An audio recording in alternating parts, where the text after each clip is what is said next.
Isang 3.2 magnitude na lindol ang tumama malapit sa Quezon, Pilipinas ngayon noong ika-18 ng Abril, 2026 sa 20:51 lokal na oras. O noong ika-18 ng Abril, 2026 sa 12:15 Coordinated Universal Time. Tulad ng iniulat ng pagtuklas ng bulkan sa website nito. Ang lindol ay matatagpuan sa napakababaw na lalim na 10.0 na kilometro sa ibaba ng ibabaw. Sa mga coordinate latitude 15.0 at longitude 122.03.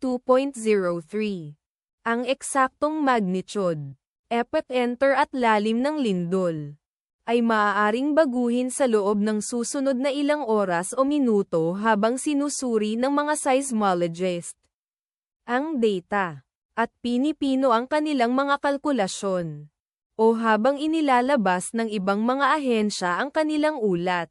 Kabilang sa mga bayan o lungsod na malapit sa sentro ng lindol ang Polillo, Quezon, na matatagpuan 33 kilometers, o humigit kumulang 20.5 milya mula sa sentro ng lindol.